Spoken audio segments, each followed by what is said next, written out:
So number one is isotopic realization problem in R3, which I was going to mention for a long time, but there was no time. So let me now start from this. Okay.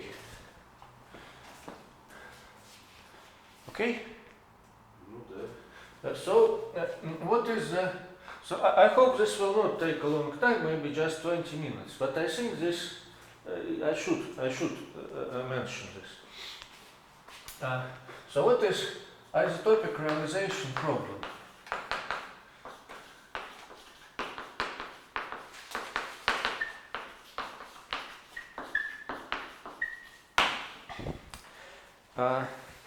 So it says, if you have a map into Euclidean space, or okay, maybe between manifolds. How about this? Between manifolds.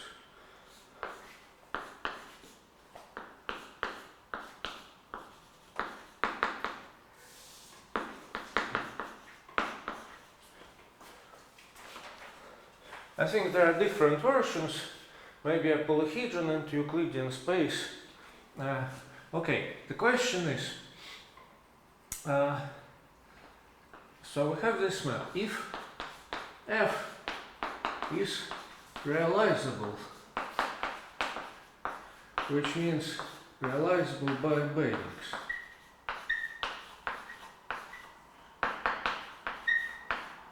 which means that for each epsilon greater than 0, there exists an embedding G epsilon, which is epsilon close to F.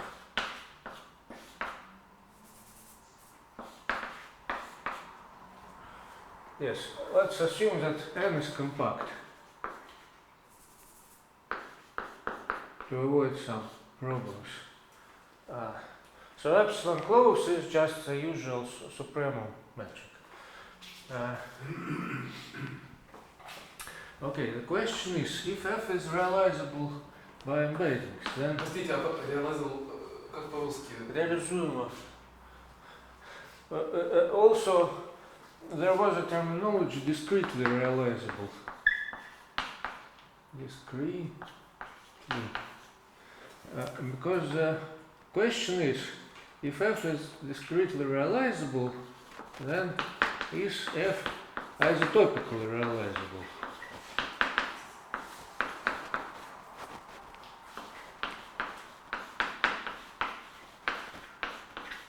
And what is isotopically realizable? This means that this is discretely realizable and isotopically realizable. There exists an embedding, one embedding, and there exists a pseudo-isotopia.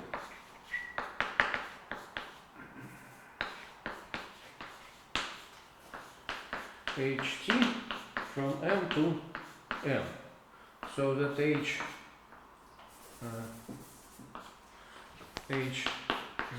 is the identity and H1 takes G onto F. So pseudo-isotopia. What is pseudo-isotopia? Okay, this was isotopically realizable. Pseudo-isotopia means that Ht is a homeomorphism for t less than 1. And that's all. So isotopy is a homeomorphism for all values. Yes, continuous. All of them are continuous. А можно ли как-то сразу объяснить, почему нужно брать именно уже гомеоморфизмы M, а не просто гомотопия отражений из N в N? Okay, this is another version. I forgot how it is called, but you can ask about the existence of a continuous family of embeddings which finishes with f. Это не равносильно дискретному. This is very close, but not. Нет, мне это самое тоже показалось, что равносильно 20 лет назад, но Сергей Александрович меня поймал на этом месте. Well, значит, не there равносильно. is some example, I think, where so there is this non-ambient pseudo-isotopia. I think there was some name for it, but I forgot what was the name.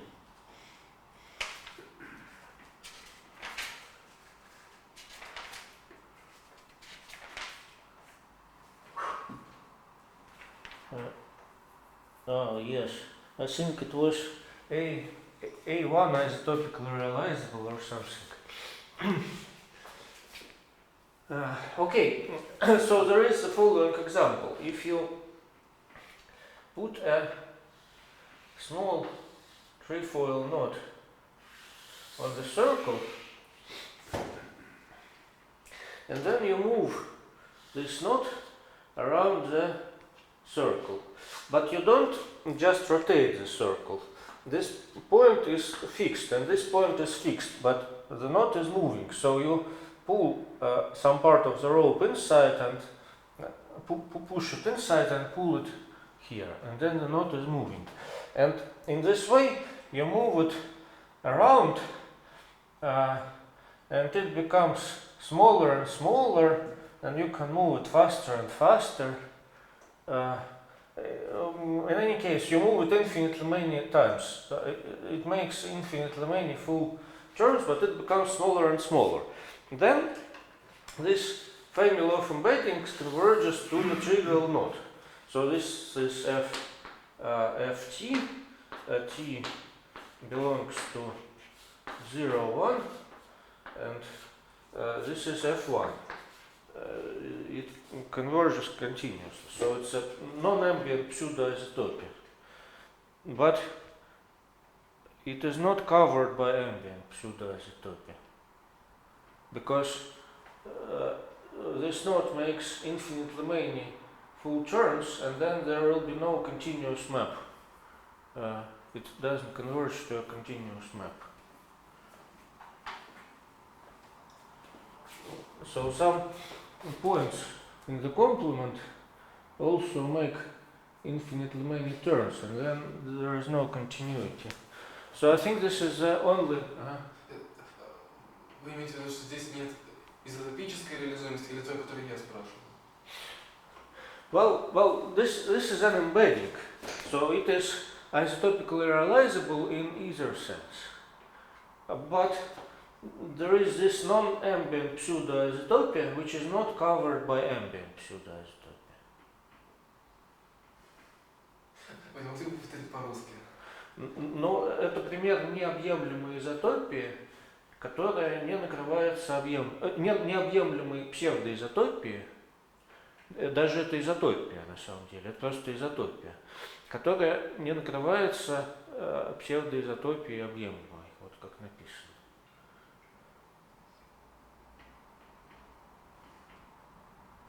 Вот такое. Как-то связано с это связано как-нибудь уже вот среди того, что сказали, с определениями вот разных реализуемостей? So I don't have any problem for this with this. So this is isotopically realizable. So it says there exists a pseudo-isotopy, yes. So I am not saying anything about this quantifier. I don't have such example which takes care of this quantifier. Okay. Вот существует ли в правом примере то, что слева называется f? This is f. This is f. То есть f это вот изотопия. F is just a trivial knot. So in this case there is no question if this f is isotopically realizable. You can just take this not and don't move it anywhere. It is already an embedding. So of course it is isotopically realizable in each sense. But I just give you an example of a non-ambient pseudo-isotopia which is not covered by an ambient То есть вы знаете, что pseudo-isotopia. то, о чем я спрашивал, не равносильно изотопической реализуемости? I don't know this. Ну, Because может быть, в смысле, что нет очевидно равносильно. Бывает, В этом смысле. наверное, может быть, да, но не было сказано доказательства, а было намек, что такое может быть, но ответа на ваш вопрос нет. I don't know the answer to your question. I only know the answer to a simpler question. Понял. Хотя мне показалось, что это равносильно дискретной реализуемости. Ну, в общем. Okay. So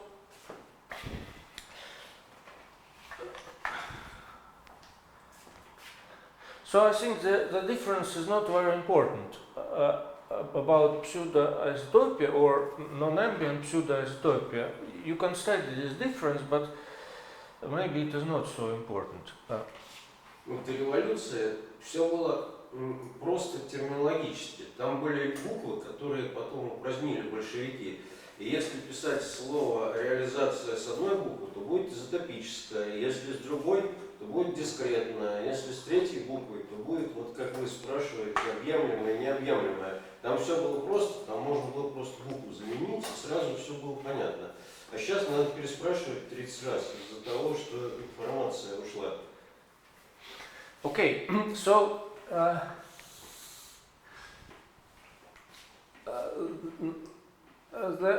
answer to this question is no. So there exists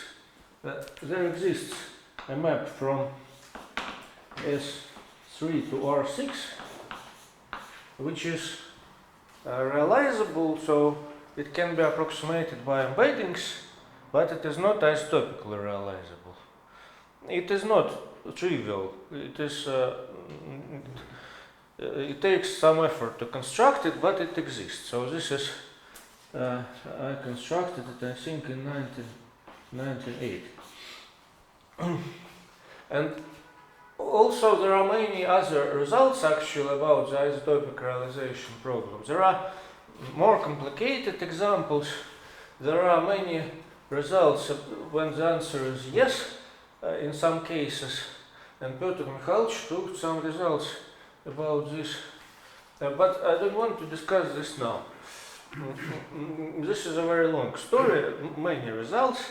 I want to discuss only one special case of this. When we have a map into R3 from one-dimensional manifold. It doesn't really matter which one-dimensional manifold, no big difference, I think. Ну, отрезок и замкнутый. Yes, either a circle or a segment or two circles as you want. I think no big difference actually. And this question is open. So here we have discrete realizability. Every such map is approximable by embeddings just because it is by general position. In this dimension, one-dimensional manifold in R3, no matter how you map it, it will be approximable by embeddings. So there is no this if we can erase this. And the question is just is f isotopically realizable. Вот в смысле того определения, которое в этой кружочке. For example, in the sense of this definition, or if you prefer, in the sense of non-ambient. Нет, мы хотим что-то определенное. Вот в смысле There are этого определения открытая проблема. Yes, both problems are open. Ну а какой кандидат на контрпример? Yes, I will draw it.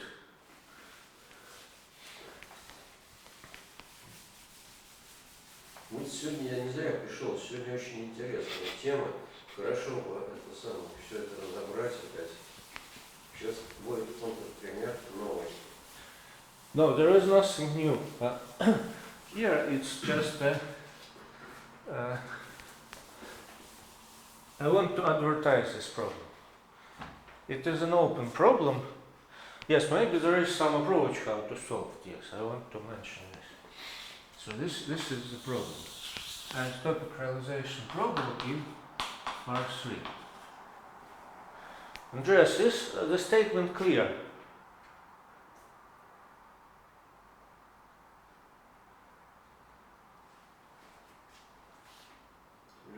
Sorry, I was muted. Is the statement clear? Yeah. Is it now open or not? Huh? Is the one-dimensional case still open? Yes, it is open. It is open. So, well, okay. In my paper, I constructed a counterexample, but it was wrong. So let me tell you what was this attempted counterexample. So start with infinitely many trefoil knots, Wilder arc. So these trefoils converge to a point, and then you can draw like this. You can close it up, or it doesn't matter. And then there is another arc, also with the trefoils. How do I draw it? Like this.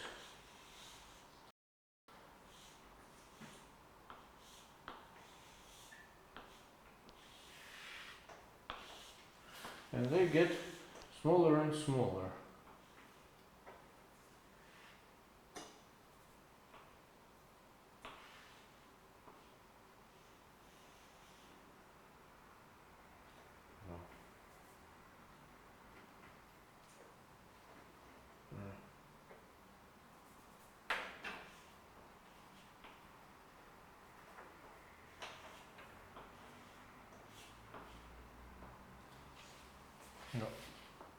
No.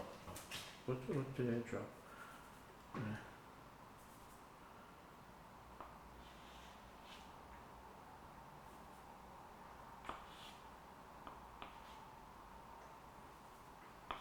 Maybe like this.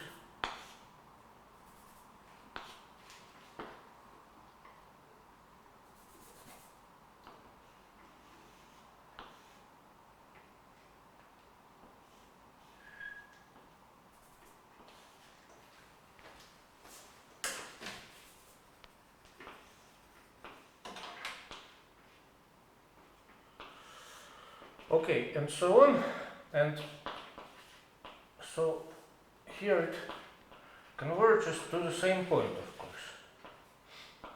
And then there is another tail. So there is just one point where this fails to be an embedding. So this is a map from the disjoint union of two arcs into R3.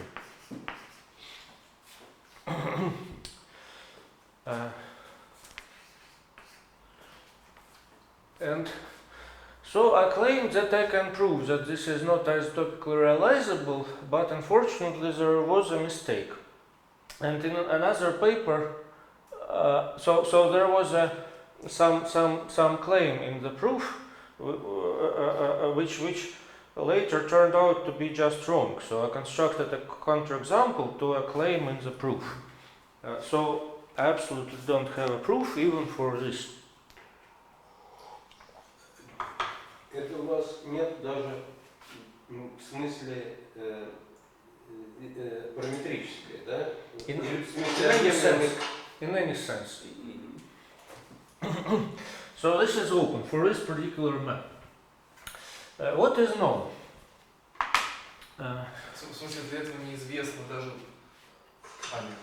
Yes, I cannot prove that this map is not isotopically realizable.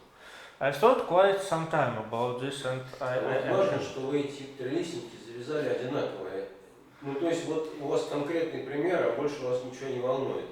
If you don't like this example, you can construct a different example. I don't know any. So, ну понятно, вот конкретный этот пример, значит, открытая проблема. Ладно, я понял. So there is another example which I like better. but I also cannot prove anything for it. But let me draw it.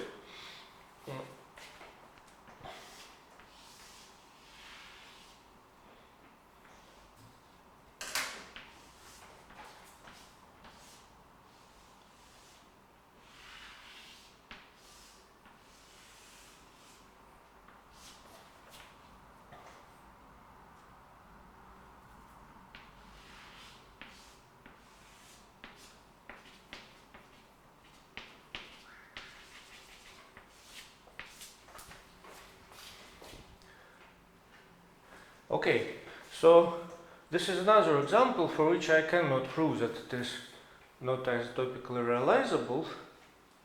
And what is good about this example is that each arc is tame. So here you have two wild arcs, and here you have two tame arcs. So you can call it a locally flat topological immersion.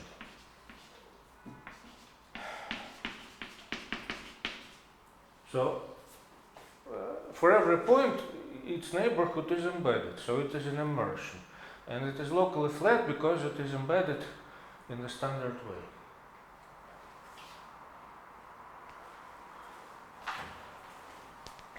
А важно ли... Sergey, can you repeat once in words without writing? What would you need to construct in order to show that these examples are isotopically realizable? So the question is it possible to find an embedding and a pseudo-isotopia which takes this embedding onto this map? Okay? Pseudo-isotopic between an embedding and this map. Okay. Yes. Thanks. Or this map, or any map you like. Важно ли, что внизу пересечения именно такие, а не наоборот? То есть... Well, you can draw any example you like. So this particular example is a connected sum of Whitehead string links. So this is, I call this Whitehead string link. If you close it up, you will get the Whitehead link. But you are free to draw any Если example. чередовать положительные и отрицательные, то они раскрутятся. Даже если бесконечное число положительных, то есть No, бесконечное число this отрицательных. picture is symmetric. If you draw it this way, is this what you mean? If you draw it this way, then this is the same string link. Нет, я говорю, что если делать положительные и отрицательные, Что такое положительное отрицательное? ну, Так-то там. ну, Это и это? витки. Ну, витки делать положительные и отрицательные, то раскрутится. Да, вот если не делать только правое, а делать правое и левое, а можно сделать... Почему? Мне кажется, нет. Ну, почему? Они же снимаются, витки. Нет, ну они снимаются после того, как вы сделаете замыкание. So the question is, if I understand correctly. Нет, ну они локально снимаются, положительные, отрицательные, с закрепленными концами снимается. Разве нет? So this, and then you want mirror image, yes?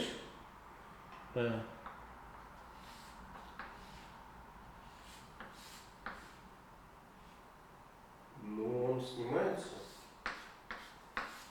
This? Нет, внизу тоже надо. Внизу тоже надо зеркально сделать. This? Ну да, снимается. Well, if you take this closure, this is a trivial link. Yes, as you can see, you can make this shorter, and then this is a trivial link. But if you draw this cube,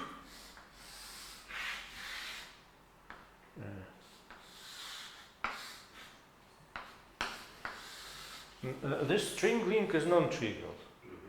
Because if you take the closure, if you take a different closure, if you take this closure,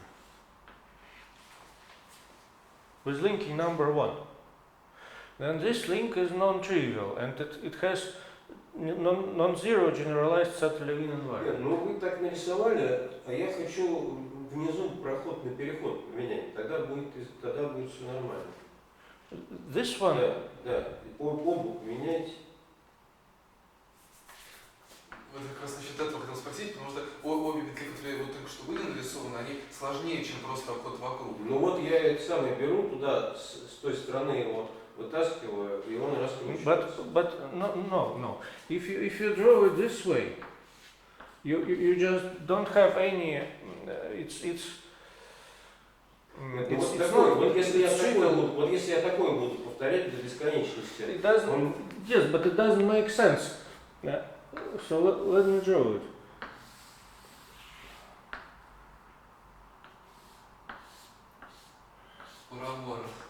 So this is a trivial tangle. If you are allowed to move these ends, then you can untwist it. Сергей Александрович, не надо тангл. Вот я с закрепленными концами сниму эти два завитка в этом боксе, вот который нижний. This one? Да, вот в нижнем боксе с закрепленными концами я сниму два завитка. Okay.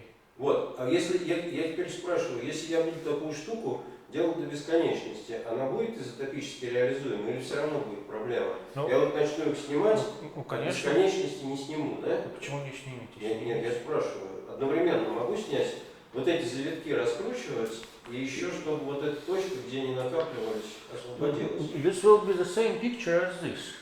Да. But this picture is isotopically realizable just because you start from this and just move them.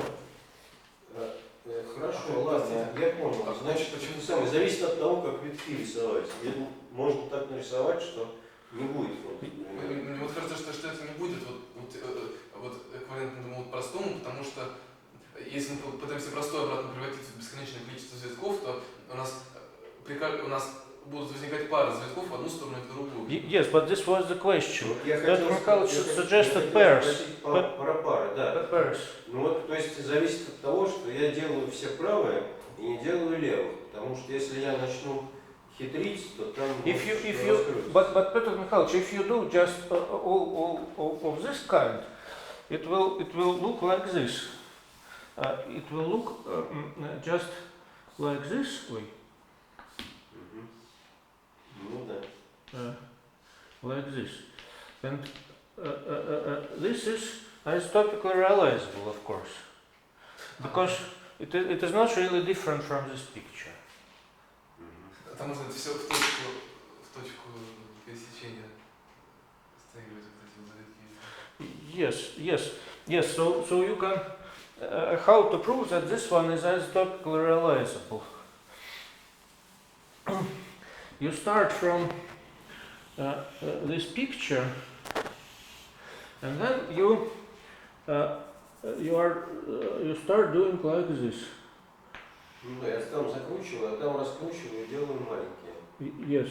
So you put it here, and so you can make any number of twists, and then the same number of twists in the opposite direction. And then these twists, this part will become similar to this part. You can make more and more, and this part will just go to the point. Yes. It becomes smaller and smaller until it gets into this point.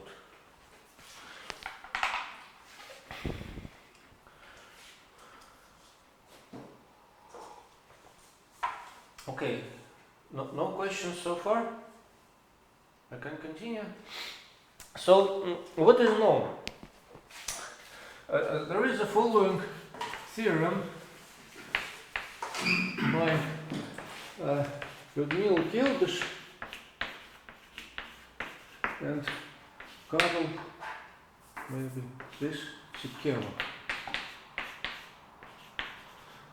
They proved it independently about 1970, I think. So they just considered this Wilder arc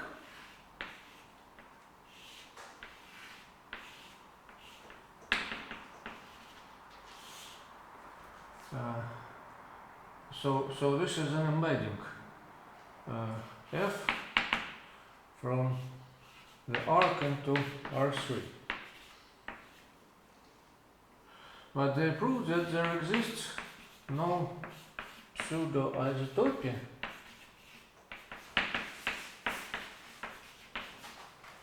taking a piecewise linear embedding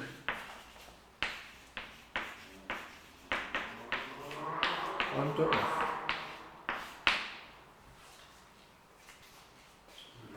Кажется, в самом начале предложения получилось лишнее отрицание. Yes. Thank you.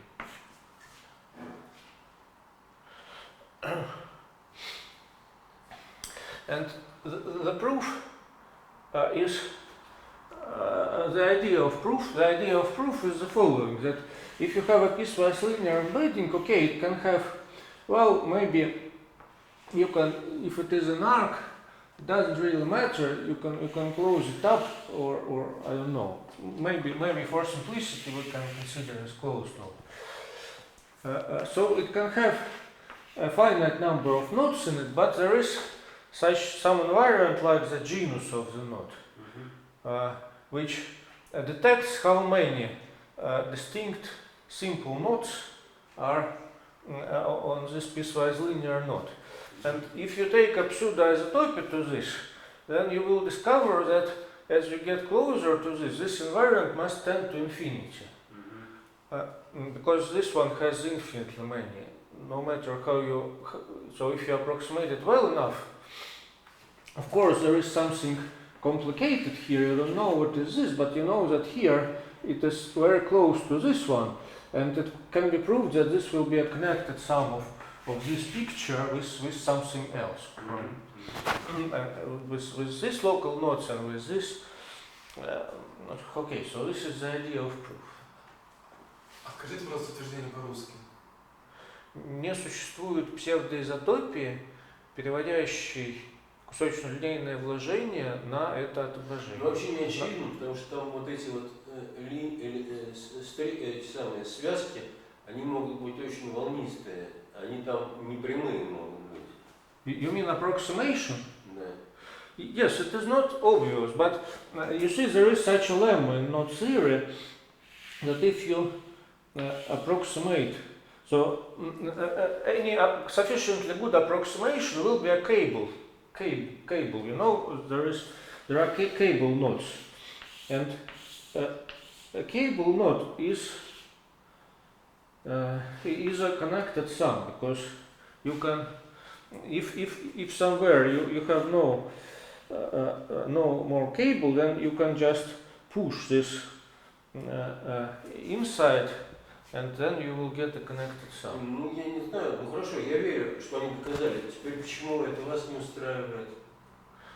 Я не понял мысль. Вот у вас... So I don't like this, because they can only prove that there exists no pseudo-isotopy taking a piecewise linear embedding onto F. But of course there exists a pseudo-isotopy taking a topological embedding onto F, because F itself is a topological embedding. То есть в вашем примере нужно стартовать с топологического какого-то. Yes. Yes. So I think this is not, well, it is an interesting theorem, but it is different. It doesn't address this question because this is already an embedding. So we are not interested in embeddings. We are interested in realization of maps by embeddings. But in the same way as the proof by Keldysh and Sikema, I proved the following theorem. So actually it's the same for this one. If I call this F capital, then yes, so just this for F capital.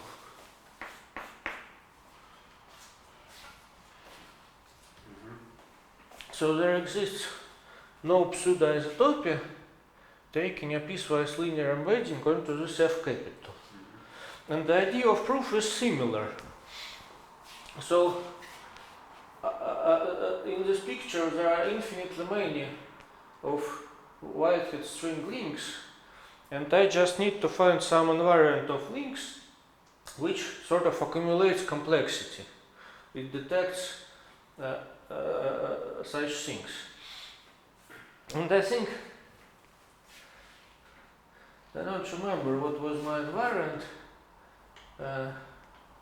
but I think I considered the denominator closure and the numerator closure. So you can close up a string link in two ways, so as to obtain a link, like here, or you can close it up so as to obtain a knot. And then you can take, I think, the genus of this knot. Okay, I can tell you what was it.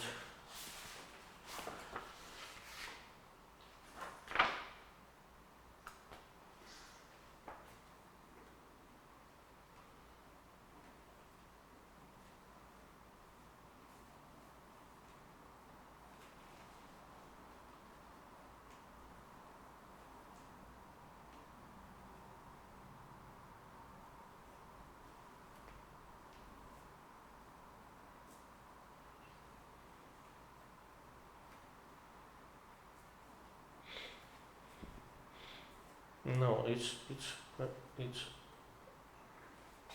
too complicated to tell. Ну ладно, But- давайте самое. But okay, so I can tell you the property which is needed of this invariant. So in order to prove such a theorem, you need to construct an invariant which satisfies three properties. So the first property, so invariant V of string links. The first property is that if this is called W, this string link, then V of W is greater than 0. The second property is that V is additive. V of L plus L prime, or yes, it's enough to say that it is greater or equal than V of L plus V of L prime. And the third property is that V is non-negative for every link. Non-negative. And yes, so any invariant satisfying these three properties, I will prove this theorem. Но только сумма, но это не сумма не узлов, а зацеплений. Yes, so sum of string links, or maybe in this way. Ну ладно. А что здесь имеется в виду под инвариантом? Invariant of isotopia, of equivalence. Ну, в смысле, вот значение он принимает. This is an invariant of piecewise linear string links, yes. Да, как у Василия Олеговича, инвариант принимает значение тех объектов, на которых он определен. Okay. With values in Z. With values, no. With values in natural numbers. Well, this says that it is non-negative. Yes. Thank you. This was a good question. И получается, неизвестно, существует ли такой? No. Such an invariant exists. It was constructed in my paper. So, in this case, they constructed an invariant of knots satisfying these three properties, and I think it was just the genus of the knot or something like that. And there is also an invariant of string links satisfying these properties. It's not difficult to construct it, but I cannot tell you right now. You can read it. It's less than a page.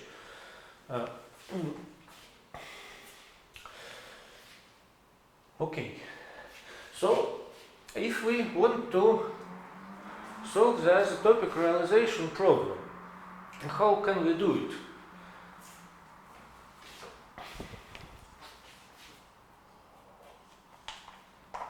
Well, actually it would be enough to construct an invariant satisfying the same three properties, but it would need to be not just an invariant of equivalence of links, it would need to be an invariant of n quasi-isotopy. So if there exists an invariant of n quasi-isotopy for some n, satisfying these three properties, then the isotopic realization problem will be solved. Because if you have any pseudo-isotopy, then you have this topological isotopy also, non-ambient pseudo-isotopy. And you can approximate it by a piecewise linear homotopy, and it will be an n quasi-isotopy, and you have an invariant of n quasi-isotopy, which satisfies the three properties, and which detects accumulation of complexity in the sense of these three properties. And so actually this was the original motivation for the definition of n quasi-isotopy.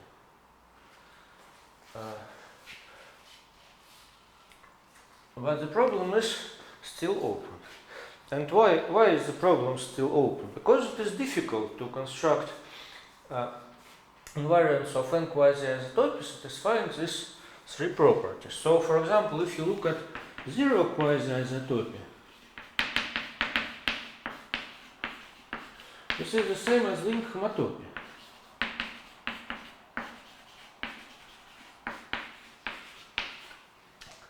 So it would be enough to construct an invariant of link homotopy satisfying these three properties. But such invariants don't exist. And because for every string link, you can always find another string link such that their connected sum is trivial up to link homotopy. Ну, один квази-изотопии тогда еще нет контакт примера. Well, actually, it's just because the only invariant of link homotopy of two component links is the linking number. But also, Повторите, пожалуйста, про linking number. so link homotopy of two component string links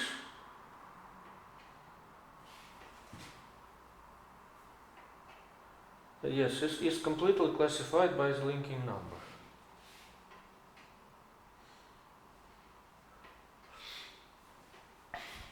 Yes, for one quasi-isotopy it is an open question, so I can write it.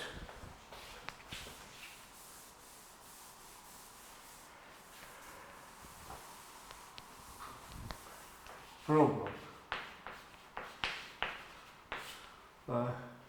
Does there exist an invariant V of one quasi-isotopy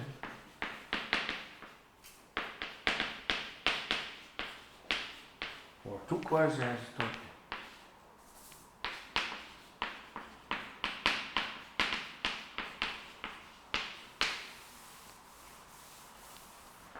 of string links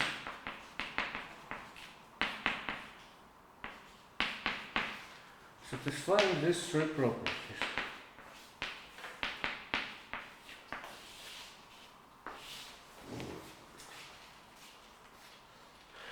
So, if you can find such an invariant, then you will solve the isotopic realization problem in R3. Is this more or less clear? Вот должна ли была быть очевидная связь вообще с квазиизотопией? Yes, it is more or less easy. So last time I proved the theorem that if you take a topological isotopy and approximate it by a piecewise linear homotopy, then this piecewise linear homotopy will be an n quasi-isotopy. if you approximate it well enough. And for example, you can always assume that it will be a one quasi-isotopy. And so if you have a topological isotopy which starts with some embedding, for example this, and then so it is HT, this is H0 and this is H1, and all HT is an embedding for T less than 1. Just such non-ambient pseudo-isotopy, it is enough. Then you can approximate it by piecewise linear homotopy. And this piecewise linear homotopy will be a one quasi-isotopy. But as you get closer and closer to this limit, you will see that this approximation, this approximating link, it has to have more and more of such copies. And it is detected by this invariant. That it really does have to have more and more of such copies. So this trick with pushing some part to this point, it will not work because you cannot cancel. So this trick works if some part here cancels some part here. But if you have such an invariant, then it means that you cannot do such cancellation.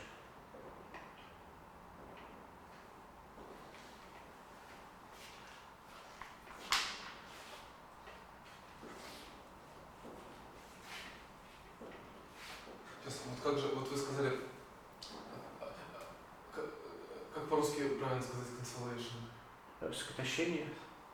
Вот вы сказали, что можно сократить то, что справа, если есть левая половина, но сейчас. So up to linking number, up to link homotopy, you can cancel always. You can cancel any string link by another one up to link homotopy. А вот там же правильно я понял, что вы говорили, что можно это в точку стянуть, если есть чем сократиться? Yes, if you can cancel, then this part can be pushed to a point. So you can like introduce some interesting things which cancel each other. Like in the vacuum there are particles always born which cancel each other.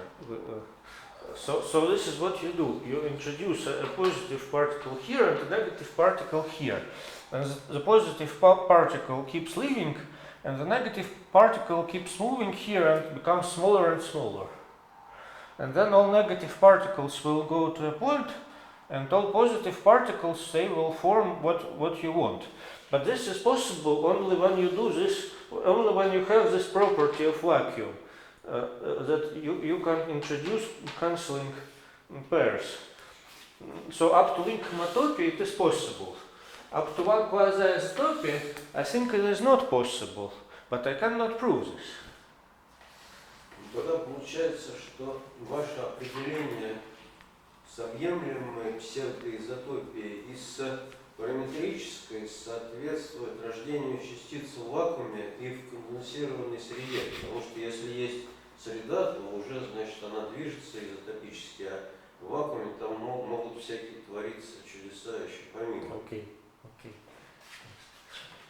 Простите, все-таки я не понимаю, вот когда мы стягиваем правую половину в точку, нам же, это процесс, затрагивающий только правую половину. А вы говорите, что возможность стянуть связана с тем, что в левой половине находится, и сокращается не правая половина с левой. Maybe I should draw this example in more detail. So. Может быть, не с этого стоит начать.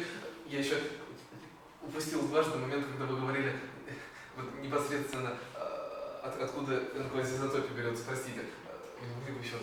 So n-quasi-isotopia arises from the theorem which we proved last time. Да, вот к чему эта теорема применяется? So this theorem is applied to this topological isotopy which we have here. We just approximated by piecewise linear isotopy and look at so this piecewise linear homotopy is going to be a one quasi isotopy. And so we can evaluate our invariant of this VH0, VH 1/2, V of H3 over 4, V of H7 over 8, and so on. And they are going to be equal because V is an invariant of one quasi isotopy. Well, okay, HT was a topological isotopy but approximated by some piecewise linear homotopy. Maybe I should call it FT. So then this is V of F0, V of F1/2, and so on. Okay? Сейчас. В чем разница между H и F? H is a topological isotopy. Only in the last moment it fails to be injected because of this point. And FT is a piecewise linear homotopy which approximates it.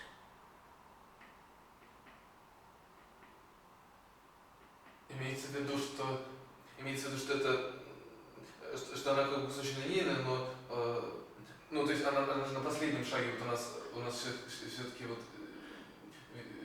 видим, ну вот само вот H первое, ну в общем конечное вот Yes. то, что нарисовано, оно же не кусочек, его нельзя реализовать. Yes. Оно теряет свойство кусочной линейности на конце. Well, yes, we do the approximation only for t less than 1. Yes. Но финальное отображение должно быть тем же самым, да? Well, we can just forget about it. We don't need it because here, as you see, we look only at time instances less than 1. V of 0, F0, F1/2. Эти инварианты будут равны инвариантам для H соответствующих, да? You can say this, yes, but it's not needed because. Почему не нужно? Предположим, они вот там не стабилизируются, но это же все равно вот F к чему не сходится. Well, the problem is when you look at this approximation, if you take a sufficiently close approximation of this map by a piecewise linear embedding, then this piecewise linear embedding will have in it this picture. So it is an approximation. It can have some local nodes, very, very small, yes, but it cannot. Well, it can have this sort of a pattern which is in the being sling. Yes, so you can approximate this by this type of. Is it clear? In the being sling, you have this picture which I'm trying to draw.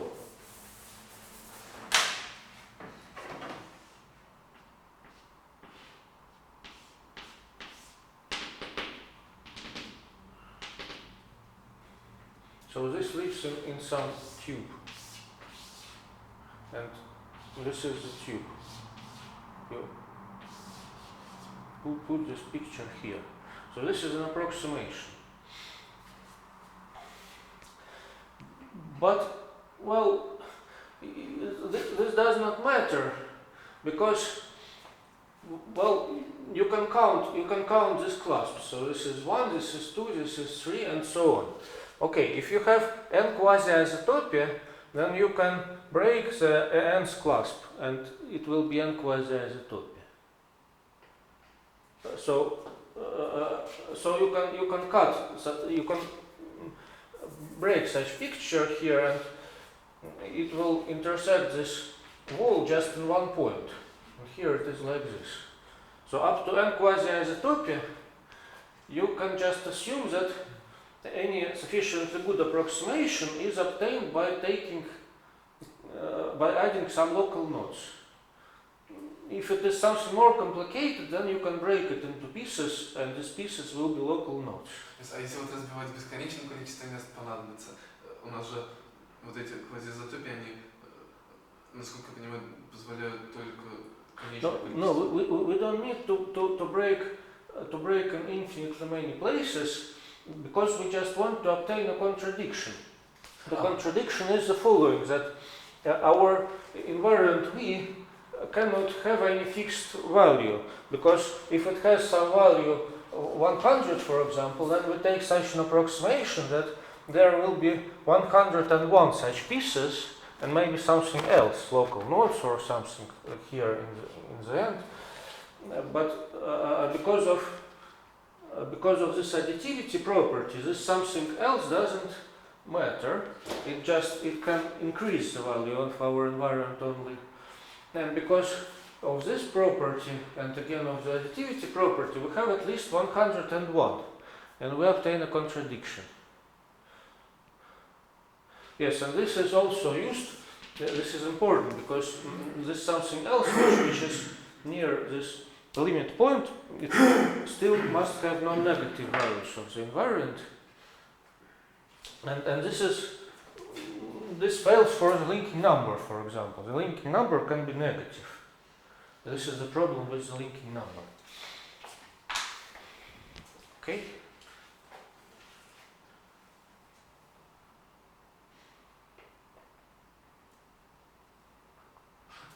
Так, все-таки, если вот эти вот инварианты для шагов f не обязательно равны инвариантам для шагов h, и если f ни к чему не сходится, то в чем будет противоречие того, что инварианты для f не стабилизируются?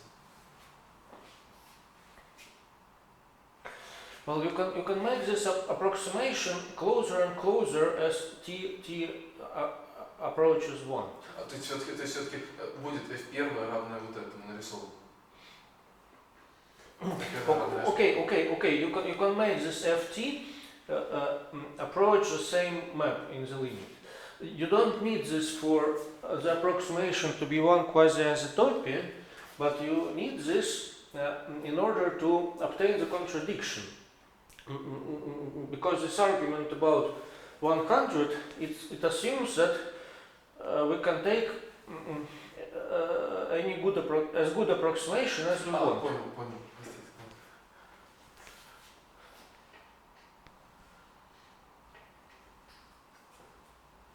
All right.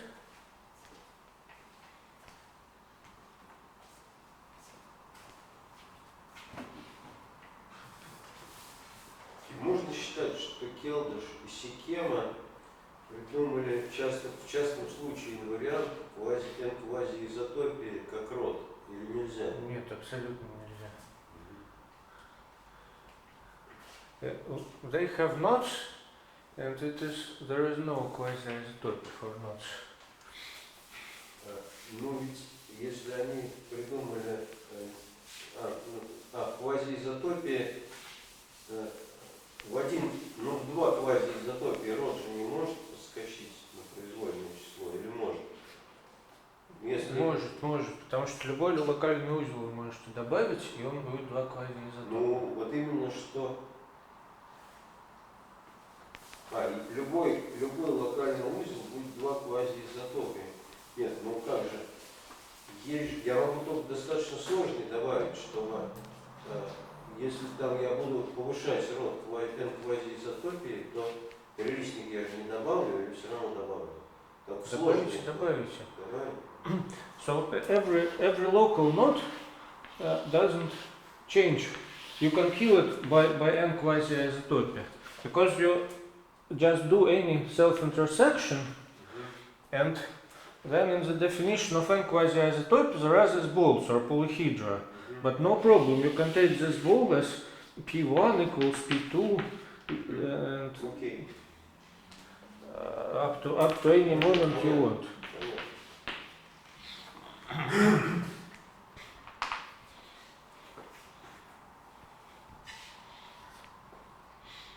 So, how to approach this problem?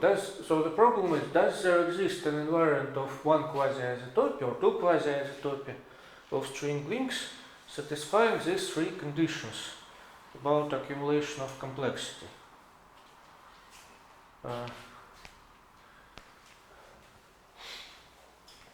So, I don't know, one can approach it in different ways, but there are finite type invariants, so I understand finite type invariants better maybe than other invariants, so I try to approach it by using finite type invariants.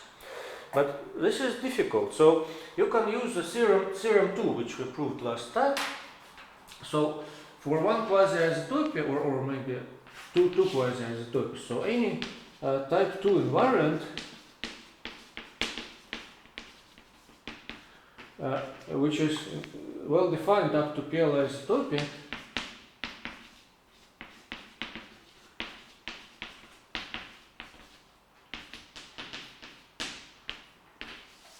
is an invariant of two quasi-isotopy.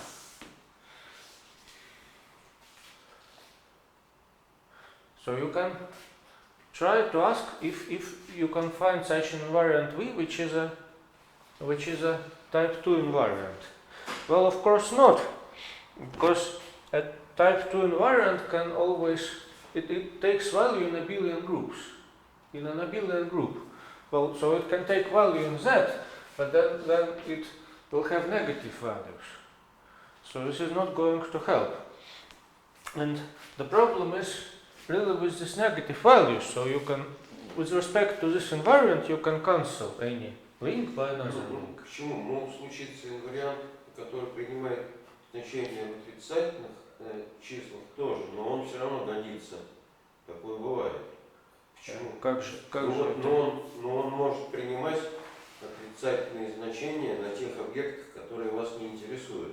Меня все интересуют. Вы возьмите только те, которые вот конкретные, положительные, и он там даст такие свойства. But you see, if I have some approximation of this picture, I don't know what happens near this point. Something arbitrary can be near this point. То есть не годится, с отрицательными не годится, Не да? годится. Ну а если вы его в квадрат возведете, то что? Он будет положительный, тоже конечного типа.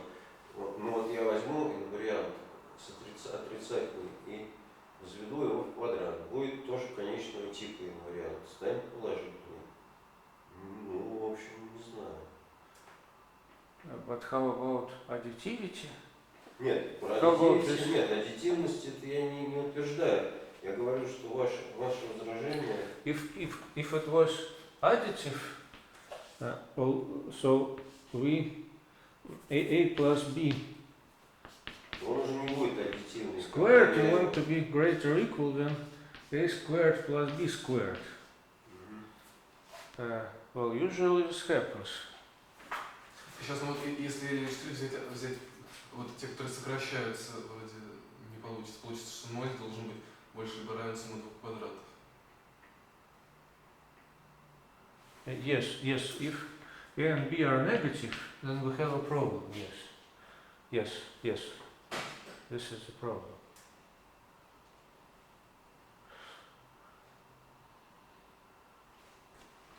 So you can square it, but here the original invariant can have negative values. So you can write v of L and v of L prime such that the sum is 0. Then its square is also 0, but if you take the squares,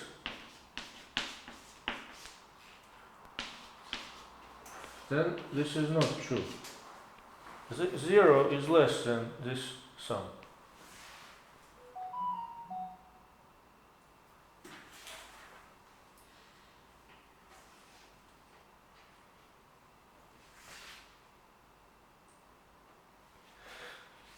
So the only way that you can use finite type invariants here, I think, is when you have infinitely many type 2 invariants, for example. because you can then you can easily get such an invariant. You just say, for example, the least number of out of your infinitely many type 2 invariants which is not zero, for example, something like this. So out of infinitely many type 2 invariants, I think you will be able to construct such an invariant which detects accumulation of complexity. But unfortunately, it is known that there are only finitely many linearly independent type 2 invariants. And also for any n, only finitely many linearly independent type n invariants. Если бы была бесконечность, то можно было бы взять v как количество тех, которые положительны на n. Ну, как-то так, да. Тогда вроде бы неравенство было бы в обратную сторону. Сейчас нет вообще удачи. Ну давайте я не буду тут ничего конкретного утверждать, но просто мне кажется, что если их бесконечно много, то, наверное, несложно такой вариант построить. Ну ведь вы же вот сказали, что не получится. Yes, and there is a following conjecture by Kirk and Livingston.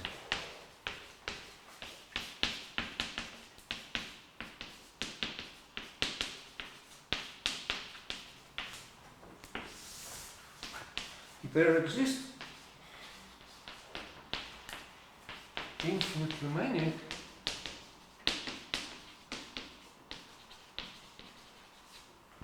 linearly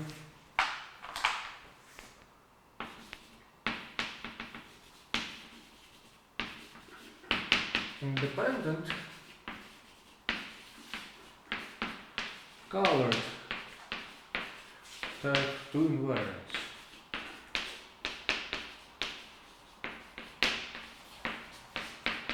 Два цвета.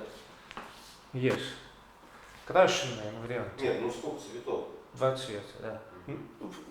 Yes, of two component leaves.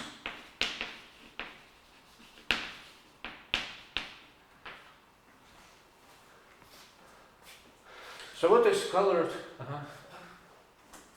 Я упустил, почему мы говорим о инвариантах порядка 2? Well, this can be any n actually. But if so Kirk-Livingston conjecture is specifically about type 2. Because for type 1, this is not true. Дальше аналогично, то есть это простейший случай гипотезы или дальше? Well, this is their conjecture. Of course, if it is true, then for type 3 there are also, because type 3 includes type 2.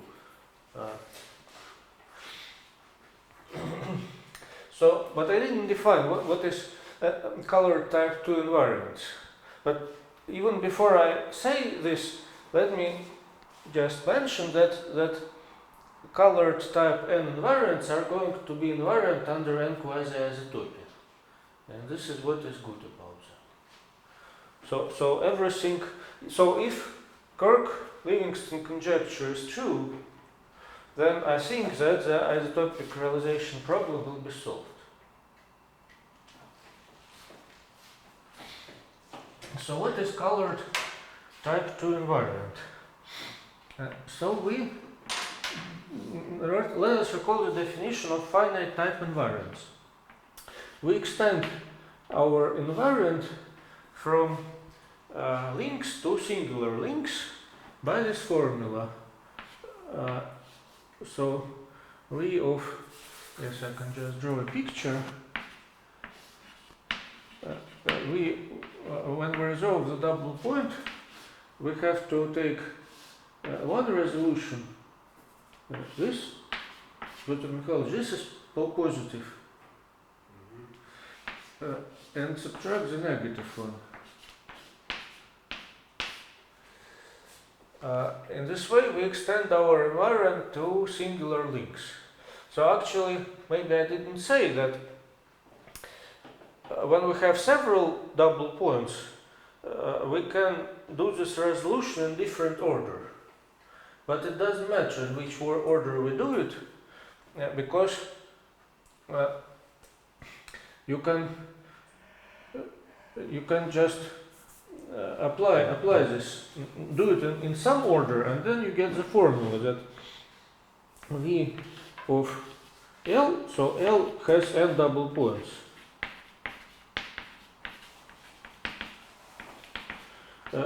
This is the sum of so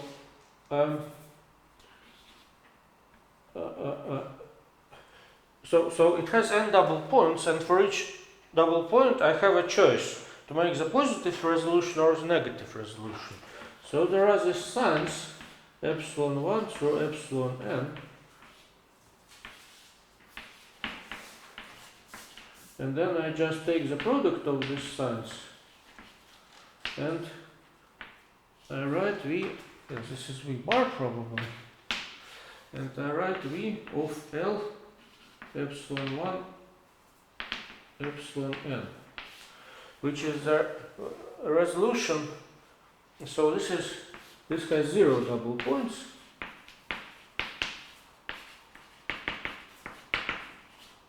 The first double point is resolved with sign epsilon 1, the second double point with sign epsilon 2, and so on. So if you just apply recursively this formula, you will get this formula. But this formula doesn't depend on the order of double points. If you change the order of double points, you just rename these epsilons, but it doesn't change anything if you permute these epsilons. But here we use that our invariant takes value in an abelian group. And this is why finite type invariants are considered to be with values in abelian groups, in order to permute these epsilons.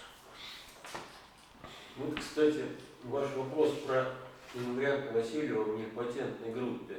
Yes. Может, что они изгодятся? Yes. So actually I think one can do really this theory about nilpotent groups with some work. Нет, я говорю даже про Васильева, не Кирка Левинсона. Yes. Даже с Васильевым может случиться, что решится. Yes, maybe. But it is not obvious how to do it. Okay, so this was so what is a finite type invariant? A finite type invariant is, well, you start with your invariant of links, you extend it to singular links by this formula, and then if it vanishes on all singular links with n plus 1 double points, then you call it a type n invariant. Okay? Простите, я, можно не включился. Значит, есть инвариант зацепления, вы его продолжаете на сингулярное зацепление. Если он обнуляется на всех сингулярных зацеплениях с n плюс 1 двойной точкой, то он называется инвариантом порядка n. So this is the usual type n invariants. And the colored type n invariants are defined as follows. You still extend your invariant to singular links, but only to those singular links which have self-intersections of components. Or more generally, you can color different components in colors, and you can allow intersections between components of the same color. But for simplicity, we can assume that each component has its own color. And then we just allow self-intersections of components. Вот скажите определение. Yes. So you extend your invariant to singular links which have only self-intersections of components. And if this extension vanishes on all such singular links with n plus 1 double point, Неважно на каких компонентах. Может быть 8 на одной, а остальные... Yes, you count the total number, yes. Спасибо, понятно. So this is called type n invariant. But indeed, you're right, there is a different definition. Но это, мне кажется, уже вопрос калибровки. Он не по существу. Yes, you're right. So you can define type n1 nm invariant. So you extend your invariant to singular links, and if it has more than n1 double points on the first component, or more than n2 double points on the second component, or so on, then it must vanish. The extension must vanish. And then you call it a type n1, n2, and so on invariant. So there is such a definition. But so there is the following, as Petr Mikhailovich noticed, there is the following lemma that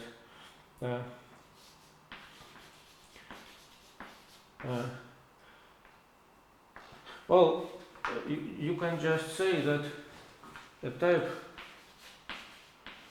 n invariant is always a type n and so on n invariant. And an invariant of this type n1, n2, and so on is always a type n1 plus so on plus nm invariant. Ну ладно. So these are equivalent. Гипотеза есть, а эти самые, есть ли вообще примеры инвариантов Кирка-Ливинстона, которые не есть инварианты Васильева? Или только гипотеза, а примеров нету? Yes, of course, mu invariants, for example. Ну-ка скажите еще раз. Mu invarianты. Ну, можно поточнее, чтобы я Yes, запомнил. okay, so examples. Let me give you some examples of colored finite type invariants. Okay? Нет, но я имею в виду, что... Which are not of finite type in the usual sense. Yes? Ну приведите, пожалуйста. Ага. Question? Я бы попросил, если Петр Михайлович согласен, стирать левую половину доски, а не правую, потому что на левой особо ничего нет, все известно. Левую. Просто про правую я еще подумать хотел в перерыве. Там все я понимаю. Давайте повесим табличку. Не стирать, стирать, вот эти вот законы, это единственное, что я вот переписал и понял. Вы прямо хотите гипотезу решить и прославиться прямо сегодня. Вы перепишите в тетрадку и спокойно обдумайте.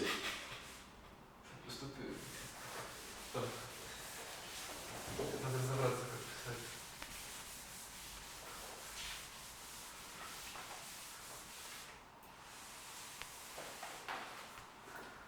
Еще хотел спросить, в каком смысле эквивалентны вот типы, которые сумма и все n? Вы сказали, что это не эквивалентно, это значит... Сейчас вот на что?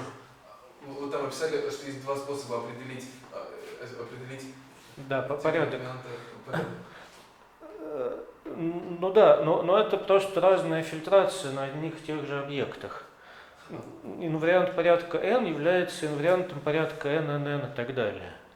Потому что если у вас,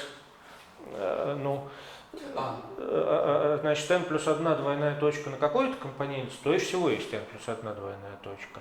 А если у вас, значит, двойных точек больше, чем вот эта вот сумма, то по принципу Дирихле на какой-то компоненте будет больше, чем вот, скажем, n1 плюс 1. Или n плюс 1. Сейчас вот нижнее, я не понял, вы сказали, что если на какой-то компоненте больше, чем n, то просто и всего их больше, чем n. Но это получается справа налево следствие. Но там, понимаете, значит, инвариант порядка n это тот, который обнуляется на... Вот мы берем инвариант, значит, что значит, что он вот такого порядка? Это значит, что он обнуляется на всех, у которых n плюс 1 двойная точка на какой-то компоненте. Но тогда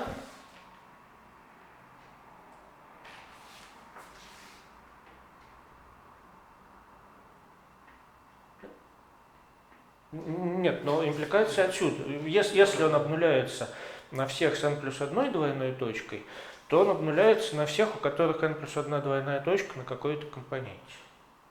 Импликация такая. И здесь тоже импликация.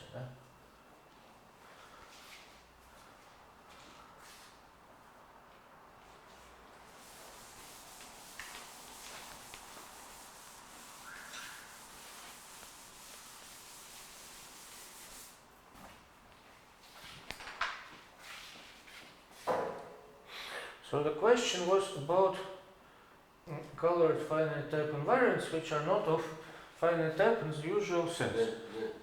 For example, you can take mu invariants mu with distinct indices. They are invariants of link homotopy. Но он же имеет... So they are colored Не, ну это частично. type zero. Вариант. Well, you can say that it is defined on all links, but it takes values in z plus q modulo z. Because they are sometimes integers, sometimes residues. Ну, допустим. So it is defined as such invariant, that it is of color type 0, but it is not of finite type. Почему он не конечного типа? Ну, потому что вообще перепрыгивать с одной, когда вы делаете пересечение разных компонентов, он перепрыгивает между разными слагаемыми тут.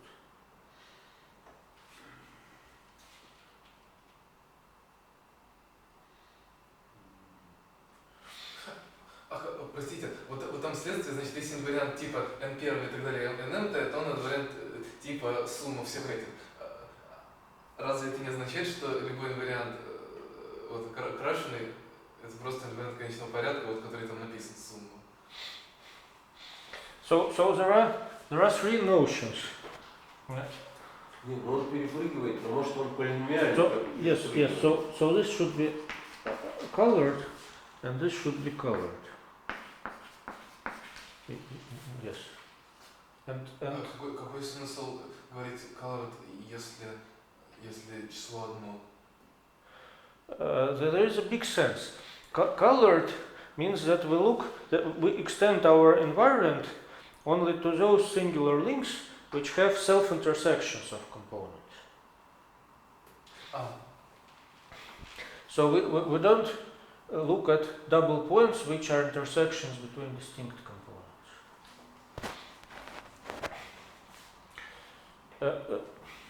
Ну, в общем, непонятно, почему он не является инвариантом конечного типа.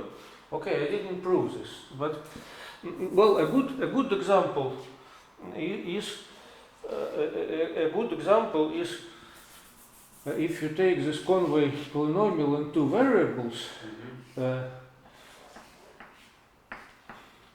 maybe that one, that two, then its coefficients are colored finite type invariants, but not finite type invariants.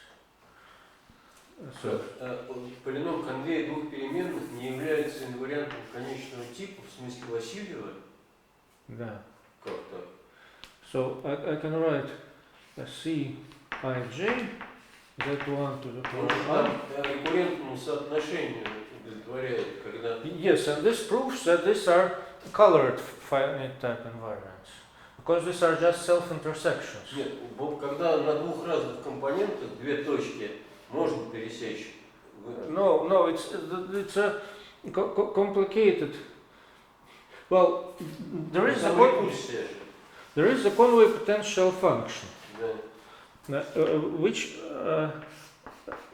satisfies a complicated formula for well, it's like this. So if you have link number 1 here, and then you write link number -1, then this is the same as, I think, xy plus x inverse y inverse omega of this. So there is such a skein relation, but this is something very complicated. And this one is defined as follows. So omega xy is the sum of two parts. So there is a polynomial, so now this is a polynomial of x minus x inverse and y minus y inverse. And then there is a similar piece, x y inverse plus x inverse y, and another polynomial, this is also a polynomial of x minus x inverse and y minus y inverse. And nabla is p of z1, z2 plus q of z1, z2. I just forget about this like it doesn't exist. And I take the sum of p and q. And so it is not surprising that the coefficients of this are not of finite type.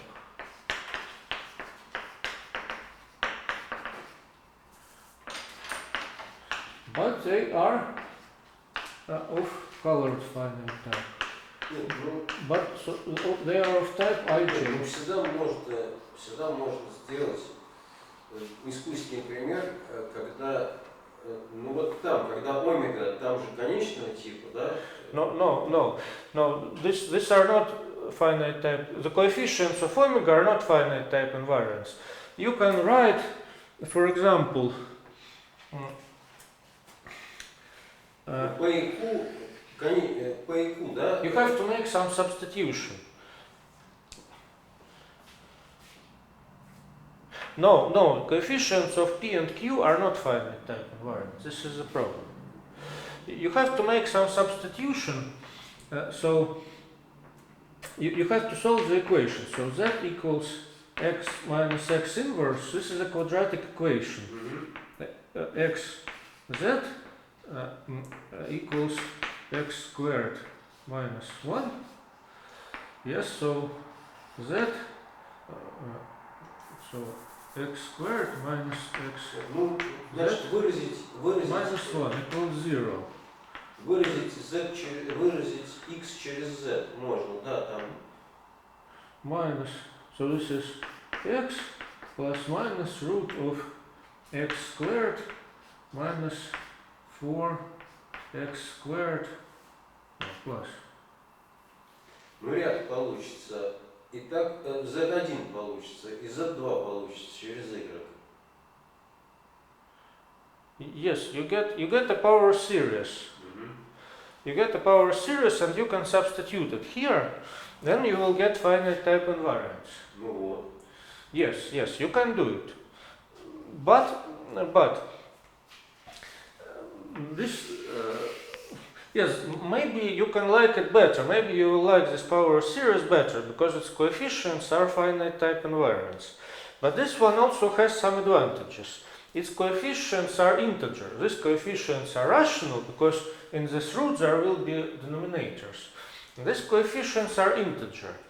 Also, this is only a power series. And this is a polynomial. It is a finite polynomial. And this is important because when you want to do something about wild links, you can divide this by number of components. So this is number of the link, and you can divide it by number of the components. And this will be a power series, but it will be a rational power series if you have a polynomial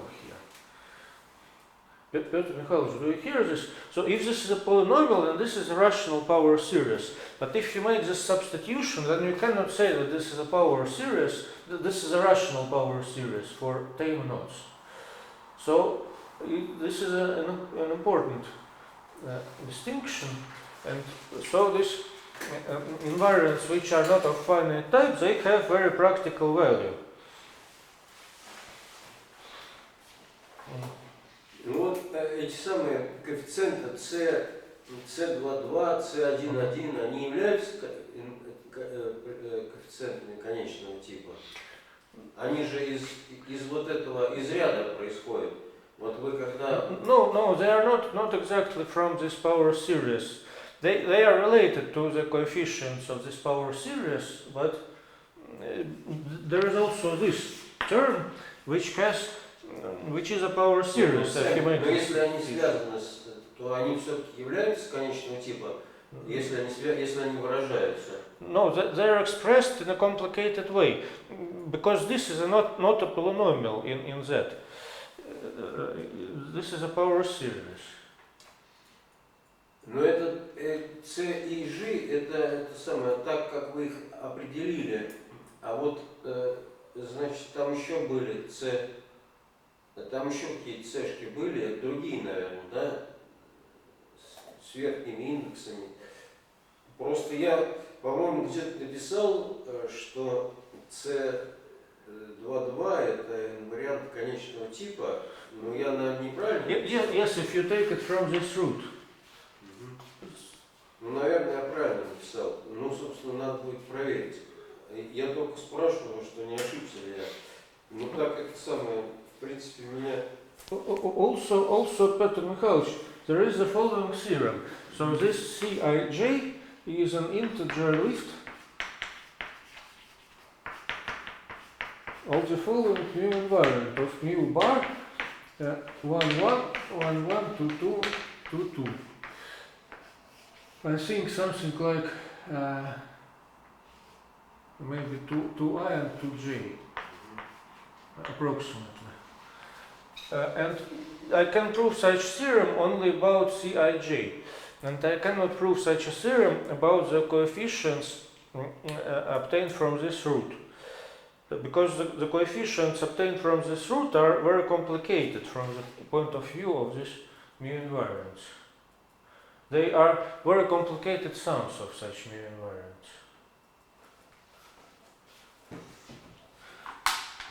Значит, вот те, которые пришли из Z1, Z2, подстановок такой, да, они конечного типа, а те, которые сейчас вы изучаете поднятие целочисленных му инвариантов, они более сложные. Ну ладно, меня вроде это устроит, хотя я, конечно, уже забыл, что там написано. Ну, наверное, правильно. Где написано? Здесь? Нет, не здесь, в другом месте. Ну, не на доске. На доске нельзя стирать, проволоку ловить, так что вообще непонятно, что написано. Ладно. Ну, хорошо, я понял. На всякий случай я могу обойтись без картинок, в общем, без левого нижнего угла правой доски вот по центру, там в центре картинка. Вот это можно стирать, да? Вот это и две картинки справа. Вот эти. Вот те нежелательно, а те, которые левее, можно. Вот эти две. А цифру 100 можно стереть? А где? Там, где наверху картинки, можно стирать? Нет, ну до ладно. самого верха. Он там как-то... Вот это стирают, да? Да. И вот это стирают? Да. И вот это? Да. Ну, хватит.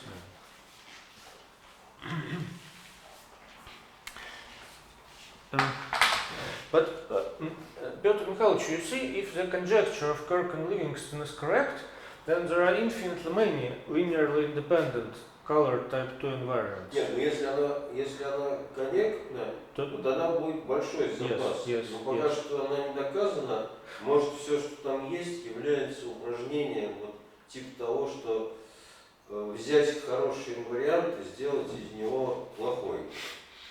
But I think. Ну, в принципе, это очень сложный вопрос, потому что это вопрос, как бы, являются ли инварианты конечного типа полными. В общем, это как бы вопрос, который не уместен. No, it's different. It's a different question, because you can have infinitely many colored type 2 invariants which contain the same information as type 3 invariants, type 4 invariants, non-colored. Инварианты конечного порядка в обычном смысле, высокого порядка, могут содержать ту же информацию, что и крашеный инвариант порядка 2. Ну ладно, да, там порядок еще, порядок 2 нас спрашивает. Да, это не то же самое. Ну тогда действительно, наверное, интересный вопрос, да. Еще открытый, да? Yes, it's an open question, I believe. And I think from so from cluster theory, there is some, if you consider cluster theory, then it seems that indeed it should be true. Maybe I'll tell about this later. Okay, but so far we have the isotopic realization problem, this problem about n quasi-isotopy, and then the problem of Kirk-Livingston, and there are implications. The Kirk-Livingston problem implies this problem, and this problem implies the isotopic realization problem. Or maybe some of them are not proved, but are very likely to be true. And I think this is all that I wanted to say about the isotopic realization problem. And we can, and maybe it's time to make a break.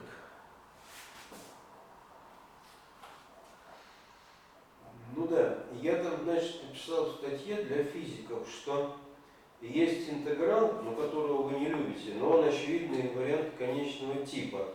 А есть еще C22. И вот тут я сейчас засомневался. Но и я написал, что поскольку подскоки одинаковые, то там, значит, один равен другому по модулю там некоторых непонятных вещей, которые зависят только от коэффициентов зацепления. А поскольку есть теорема, что если есть инвариант конечного типа не больше, чем на 5 компонентах, то он, значит, значит, и если то он, значит, если они два совпадают конечного типа, то это полином, да, от коэффициента зацепления. Если это инвариант гомотопии.